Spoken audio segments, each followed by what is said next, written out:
À partir du moment qu'on dénonce quelque chose qui nous dérange, on souhaite toujours que nous, on aurait voulu que ce soit aujourd'hui, qu'on arrive aujourd'hui, qu'on vous dise voilà, c'est interdit, dès demain, il n'y a plus de pêche électrique. On aurait voulu ça. Mais bon, c'est sûr qu'il y a des négociations qui se font entre les États, et c'est ce qui s'est passé.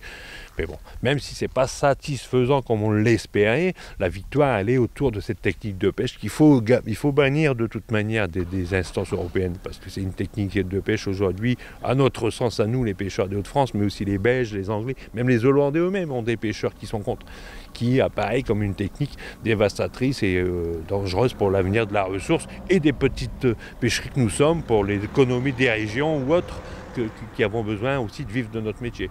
Donc on espère d'ici 6 ans retrouver un stock quand même assez rétabli, plus ou moins. On va y aller par étapes, on va dire ça comme ça.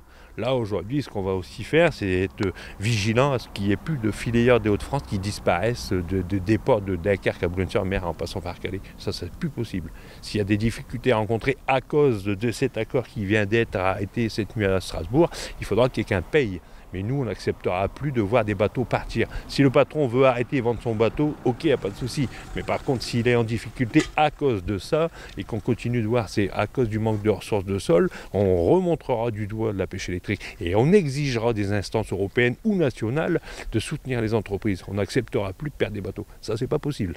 C'est fini. On accepte 2021, mais on n'accepte plus de perdre des bateaux.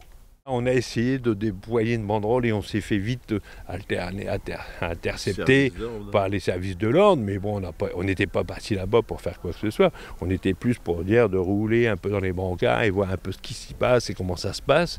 Et puis peut-être que notre venue à Strasbourg a aussi peut-être mis un peu de pression sur nos eurodéputés qui se sont battus pour obtenir pas ce qu'on voulait, mais au moins déjà l'interdiction et aussi d'autres mesures qui nous aillent aujourd'hui.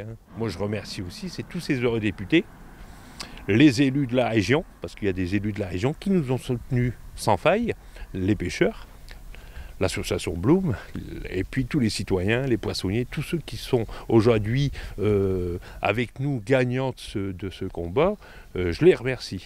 Et ceux qui n'étaient pas là, je les remercie pas du tout, ça c'est sûr.